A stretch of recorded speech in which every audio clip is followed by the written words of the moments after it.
నమస్కారం, మీరు చూస్తుంది ఐడ్రీమ్. నేను మీ కీర్తి. నాతో పాటు ప్రముఖ ఆస్ట్రాలజర్ బ్రహ్మశ్రీ గోరుగుంట్ల సురేష్ బాబు గారు ఉన్నారు. వారితో మాట్లాడి ద్వాదశ రాశుల వారికి ఈ జూన్ మంత్ అంతా ఎలా ఉందో తెలుసుకుందాం. నమస్తే అండి.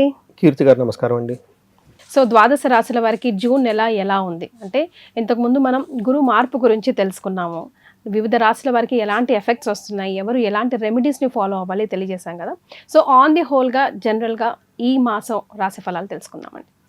సో ఓం గం గణపతియే నమః. స్వర్ణలక్ష్మి నమస్తే అస్తు. పరబ్రహ్మ స్వరూపిణి రాజ్యం దేహి ధనం దేహి సర్వకామాంచ దేహి మే. ముందుగా 12 రాశుల వారందరికీ స్వర్ణలక్ష్మి అమ్మవారు యొక్క కృపా కటాక్షం దొరకాలని, తద్వారా ప్రతి ఒక్కళ్ళు ప్రతి నిమిషం నవ్వుతూ హ్యాపీగా ఉత్సాహంగా ఉండాలని, అంతేకాకుండా ప్రతి ఒక్కరికి శోభాయమానంగా ప్రతిదీ వాళ్ళ చుట్టూ వాళ్ళ కళ్ళతో చూసే ఒక గొప్ప శక్తి వాళ్ళకి కావాలని, అంతేకాకుండా రాజ్యాధికారం, ప్రతి ఒక్కళ్ళకి ఒక అధికారం, పవరు, స్టేటస్, దర్పం అందరూ ఉండాలి కదండి. మనిషి జన్మ ఎత్తిన తర్వాత అన్నీ ఉండాలి కదా. వీటితో పాటు విపరీతమైన ధనంతో పాటు ఇంకా వాళ్ళకి ఇష్టకామ్య సిద్ధి, వాళ్ళ మనసులో ఏవో ఉంటాయండి రకరకాల కోరికలన్నీ కూడా తక్షణమే అమ్మవారు నెరవేర్చాలని చెప్పేసి, ఈ 12 రాశుల వాళ్ళకి చక్కగా శుభంగా ఉండాలని చెప్పేసి, ఐశ్వర్యవంతంగా ఉండాలని చెప్పేసి మనం కోరుకుంటూ చక్కగా ఈ 12 రాశులు ఎలా ఉందో చెప్పుకుందాం. 12 రాశులకు వెళ్ళబోయే ముందు ఈ మాసం ఒక విశిష్టత, ఈ మాసంలో రాబోయే ప్రముఖమైన రోజులు ఏమైనా ఉంటే ఒకసారి గుర్తు చేసుకుందామండి. చాలా ఉన్నాయండి. ఒక్కొక్క మాసం తీసుకుంటే మన ఈ క్యాలెండర్ చాలా బ్యూటిఫుల్గా అంటే మనం అన్నీ చెప్పుకోం ఇక్కడ. బట్ కొన్ని వచ్చేటప్పుడు జనాలకు తెలిసినంత వరకు చూస్తే అధిక మాస జ్యేష్ఠ మాస పౌర్ణమితో స్టార్ట్ అయ్యి మనకి నిజ జ్యేష్ఠ మాస పౌర్ణమితో ఈ మంత్ అంతా ఎండ్ అవుతుంది. అంటే 2 పౌర్ణముల మధ్య ఈ టోటల్ మాసం అంతా ఉందని చెప్పుకోవచ్చు. ఇందులో దీనితో పాటు వెరీ ఇంట్రెస్టింగ్ ఏంటంటే 2 శని త్రయోదశులు ఈ మాసంలో వస్తున్నాయి. నాకు బాగా గుర్తు, లాస్ట్ ఇయర్ ఒక 4-5 months ఒక్క శని త్రయోదశి కూడా లేదు. ఎవరికైనా రెమెడీస్ చెప్దామంటే ఈసారి 2 శని త్రయోదశులు రావటం వెరీ ఇంట్రెస్టింగ్ పాయింట్. రెండోది ఏరువాక పౌర్ణమి అంటారండి. ఇప్పుడు కూడా మన విలేజెస్ లో చక్కగా చేస్తూ ఉంటారు. మా విలేజెస్ స్టిల్ చేస్తూ ఉంటారు. దాదాపు 300-400 ఎడ్లు ఏవైతేనేమండి వాటి చక్కగా కొమ్ములకు రంగులేసి గంటలు కట్టి కొత్తగా చిక్కాలు అవన్నీ కట్టేసి గుడి చుట్టూ ముందు కొన్ని రౌండ్లు వేసేసి ఊరంతా తప్పట్లు పెట్టుకొని చక్కగా బాజనీలు పెట్టుకొని అక్కడి నుంచి పొలానికి వెళ్ళిపోతూ ఉంటాయి. ఇటువైపు తెలంగాణ వైపులో మన గ్రామ దేవతకు కానీ ఇంటి వెలుపు కానీ పూజ చేసుకొని సాకులు అవి పెడుతుంటారండి, ఎల్లమ్మలు అవి ఉన్న వాళ్ళకైతే. అంటే ఎక్కువగా గ్రామ దేవతలకు ఎక్కువ పూజలు చేస్తారండి. మొదటి నుంచి మనకున్న ఆచారం అది. సో అది చాలా శోభాయమానంగా దివ్యంగా ఉంటుంది. సో అక్కడ నుంచి మన రైతులందరూ కూడా చక్కగా సస్యశ్యామలంగా వాళ్ళ పండాలని కూడా మనం కోరుకుందాం. ఆ సందర్భంగా విషెస్ చెప్పుకుందాం అనమాట. సో ఇవి కాకుండా ఇంకా మనకి జ్యోతిష శాస్త్రం ప్రకారం 5 రకాల గ్రహాలు మారుతున్నాయండి. మనకి ఎప్పుడు 3 లేదా 2, 4 మాక్సిమం మారుతాయి. కానీ ఈసారి 5 మారుతూ ఉన్నాయి. ఈ జూన్ నెలలోనే 5 మారుతున్నాయండి. ఒకటి ముందుకు వచ్చేటప్పుడు మనకి 1-2 రోజులు ముందుగా మిథున రాశి మారుతూ ఉన్నారు. బట్ దాని ఎఫెక్ట్ అంతా మనకి జూన్ మంత్ లో ఉంటుంది. మిథున రాశిలోకి ఎవరు మారుతున్నారు? మిథున రాశిలో వచ్చే బుధుడు మారుతూ ఉన్నారు. తర్వాత మనకు సూర్యుడు మారుతూ ఉన్నారు. సో సూర్యుడితో పాటు ముఖ్యంగా గురువు 2వ తారీఖున మారుతూ ఉన్నారు. ఆల్రెడీ మనం ఒక సిరీస్ చేసాం అనమాట. ఎడిషనల్ గా శుక్రుడు, కుజుడు కూడా మారుతున్నారు. సూర్యుడు వచ్చేటప్పటికి 15వ తారీఖు మారుతున్నారు. 8వ తారీఖు శుక్రుడు, కుజుడు లాస్ట్ మంత్ 20th మారుతూ ఉన్నారనమాట. అంటే టోటల్గా ఏదైతే ఏమనండి 5 రకాల గ్రహాలు మార్పు మనం ఈ జూన్ మంత్లో చర్చించుకోబోతున్నాం అనేది ఇది కూడా జ్యోతిష శాస్త్రంగా చాలా ఇంపార్టెంట్ అని తెలుసుకోవాలి. సో రాశుల వారిగా ఈ 5 గ్రహాల మార్పు ఏ రాశి మీద ఎలాంటి ప్రభావం ఉంటుంది, వారికి ఎలాంటి రెమెడీస్ సూచిస్తే ఈ మాసం అంతా సునాయాసంగా సాగుతుందో తెలుసుకుందాం. వృషభ రాశి వారికి ఎలా ఉంటుందండి జూన్ మాసం అంతా? సో ఒక ముక్కలో చెప్పాలంటే వృషభ రాశి వాళ్ళు ఇప్పటిదాకా కొంచెం జాగ్రత్తగా 6 lanes నేషనల్ హైవేలో వెళ్ళిపోయారు కదండి. కొంచెము హంప్స్ అవన్నీ వచ్చే అవకాశం ఉంటుంది. చూసుకొని జాగ్రత్తగా వెళ్ళాల్సిన టైం. కొంచెం మిక్స్డ్గా ఉంటుంది, కొంచెం ఒత్తిడిగా ఉంటుంది, వీళ్ళకని తెలుసుకోవాలి. అలా అని లైఫ్ ఆగిపోవటం కానీ ఎక్కడ స్ట్రో అవటం కానీ అయితే ఏముండదు.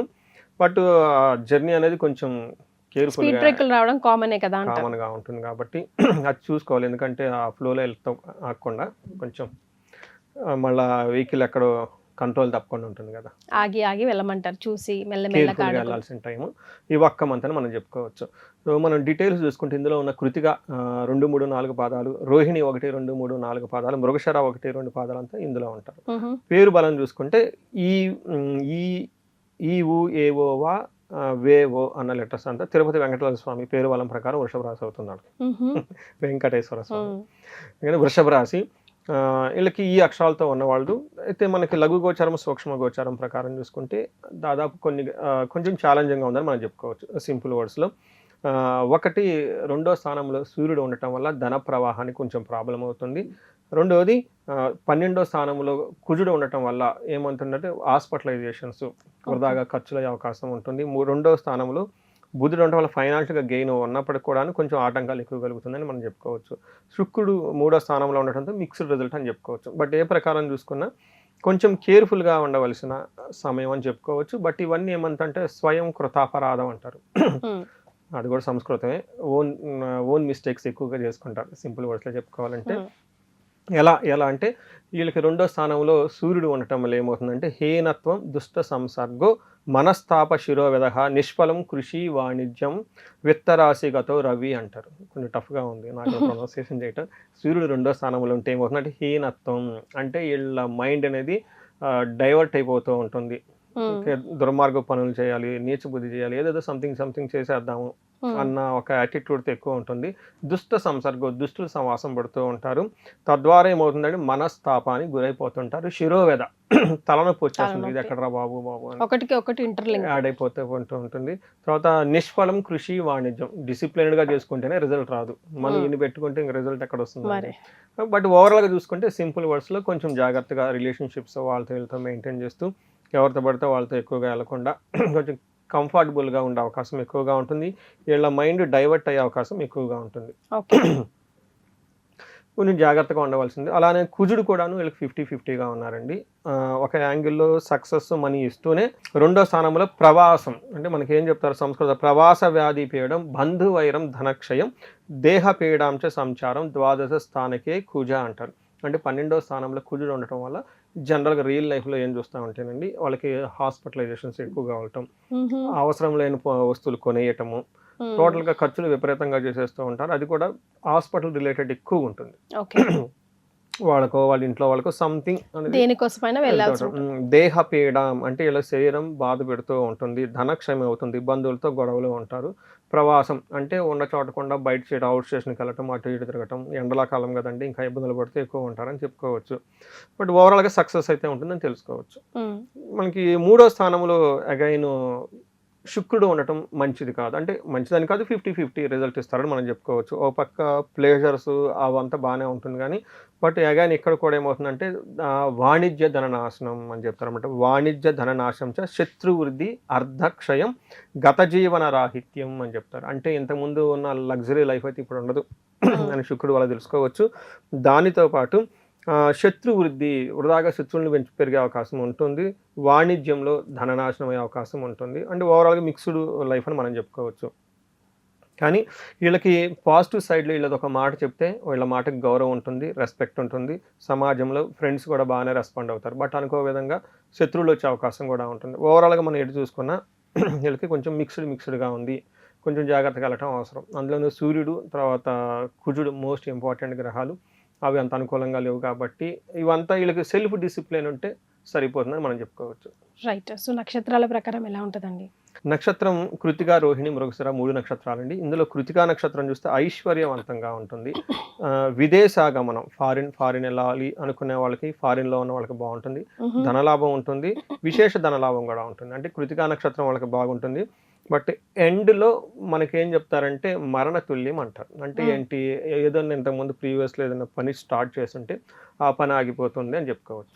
అలానే రోహిణి నక్షత్రం వాళ్ళకి విదేశాగమనం, ఫారిన్లో ఉన్న వాళ్ళకి లేదంటే ఫారిన్ వెళ్ళాలనుకున్న వాళ్ళకి, ఫారిన్ రిలేటెడ్ వాళ్ళకి చాలా లాభంగా ఉంటుంది, ఐశ్వర్యవంతంగా ఉంటుంది, ధనలాభం ఉంటుంది, విశేష ధనలాభం ఉంటుంది. వీళ్ళకి ఫస్ట్ వీక్లో రోహిణి నక్షత్రం వాళ్ళకి అనుకున్న పనిలో ఆటంకాలు వచ్చి ఏమవుతుంది, ఆ పని ముందుకు పోకుండా అయ్యే అవకాశం ఉంటుంది. కార్యనాశనం అని చెప్తారు మనకి. ఇది కొంచెం గమనించుకోవాలి. అలానే మృగశిర నక్షత్రం వాళ్ళకి ఇంకొకటి, మృగశిర నక్షత్రం వాళ్ళకి కొంచెం జాగ్రత్తగా ఉండాలి. వీళ్ళకి ఫస్ట్ పాజిటివ్ సైడ్లో సంపదలు ఉంటుంది, ధనలాభం ఉంటుంది, విదేశాలకు వెళ్ళే వాళ్ళకి అనుకూలంగా ఉంటుంది, క్షేమంగా ఉంటారు, ఐశ్వర్యం చాలా పాజిటివ్గా ఉంది. ఒక్క విషయంలో కేర్ఫుల్గా ఉండాలి. వీళ్ళకి మృత్యు భయం, నాశనం అని చూపిస్తూ ఉంటుంది. అంటే వీళ్ళు అనుకున్న పని ఏదో కాకుండా ఆగిపోతుంది. తద్వారా వీళ్ళు కన్ఫ్యూజ్ అయిపోతారు. అయ్యో ఏంటి ఫ్యూచర్ ఎలా ఉంటాము ఏంటి, ఒకటి ఏదైనా నెగిటివ్ ఇన్సిడెంట్ జరిగినప్పుడు సహజంగా నెక్స్ట్ మళ్ళీ మనకి హోప్ రావడానికి ఆ గ్యాప్ ఉంటుంది అనమాట. ఈ గ్యాప్లో విపరీతంగా భయపడిపోతూ ఉంటారు. ఈ ఒకటే తప్ప మిగతా విషయాలకు కొంచెం బెటర్గా ఉన్నాయని మనం చెప్పుకోవచ్చు. రైట్. సో ఎలాంటి రెమెడీస్ వీరికి సూచిస్తారండి? మనకి ఏం చెప్తారంటేనండి, రోహిణి మృగశిర నక్షత్రంలో జన్మరాశిలో లేదంటే సూర్యుడు ట్రావెల్ చేస్తున్నప్పుడు జనరల్గా మనకి రియల్ లైఫ్లో చాలా కేసులో కూడా ఏమవుతుందంటే హార్ట్ అటాక్స్ ఎక్కువ వచ్చే అవకాశం ఉంటుంది. అందుకని యూజువల్గా వీళ్ళకి 2 సూర్యుడు ప్లస్ కుజుడు కూడా ఇబ్బంది పెట్టే పొజిషన్లో ఉన్నారు కాబట్టి హార్ట్ పేషెంట్స్ ఎవరు ఉంటే కేర్ఫుల్గా ఉండాలి. ఇంకా లిక్విడ్ ఫుడ్స్ ఎక్కువగా తీసుకోవటం, కార్డియాక్ ఎక్కువ చేయటం, ట్రావెల్ అంటే మనకి జాగింగ్ ఇవన్నీ చేయటం, ఫుడ్ను ఏది పడితే తినకుండా ఆయిల్ ఫుడ్స్ అంతా అవాయిడ్ చేయటం, జ్యూసెస్ ఫ్రూట్స్ ఎక్కువగా చూసుకుంటూ ఉంటే బాగుంటుంది. ఈ ఒక్క విషయంలో కేర్ఫుల్గా ఉండాలి. జనరల్గా వీళ్ళకి 2 గ్రహాలు అనుకూలంగా లేవు కాబట్టి ఆదిత్య హృదయ స్తోత్రంతో పాటు హనుమాన్ కార్యసిద్ధి మంత్రం అని ఉంటుంది.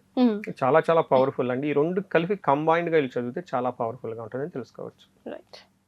And for more videos, Please subscribe to iDream. Please subscribe to iDream. Please subscribe iDream. And please subscribe to iDream. For more videos, subscribe to iDream. please like, share and subscribe to the channel. Congratulations, iDream. Subscribe to iDream. Subscribe to iDream. So subscribe to iDream Media. iDream team అందరికి huge congratulations. Please subscribe iDream Media. Please subscribe to iDream. Subscribe iDream. Please subscribe to iDream. iDream అంటే నా కళల ఛానల్ను subscribe చేసుకున్న నోరు తిరుగుతలేదు, మీరైతే గంట గుర్తు కొట్టండి. For more such videos, please subscribe to iDream. Subscribe to iDream. Please subscribe to iDream. Please subscribe iDream Media. Please do subscribe to iDream. Please subscribe to iDream Media. For best entertainment and information, please subscribe iDream. And don't forget to subscribe to iDream.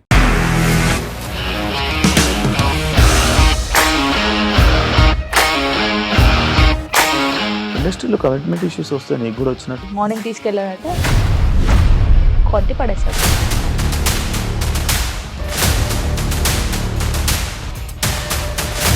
ఒక్కళ్ళు కూడా చూడలేదు ఈ cinema అని చెప్పడానికి కూడా చాలా ధైర్యం కావాలి. అది నిజం కదా, దాంట్లో ధైర్యం ఏంటి? ఇది నెక్స్ట్ డే ప్లేట్ మార్చేస్తే తప్పు కదా. As of now we are comfortable this అని నేను అనుకుంటున్నాను. రష్మిక గారిది మీది ఒకే ఊరు అంటే కదా.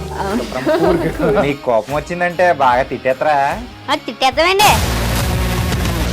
నిజంగా గేమ్ ని ఎలా చేంజ్ చేయగలిగారు? APSFC వాళ్ళకి 6 నెలల్లో నేను 6 లక్షలు కట్టా. బిజినెస్ చేయాలనుకుంటే it is as difficult as riding a tiger.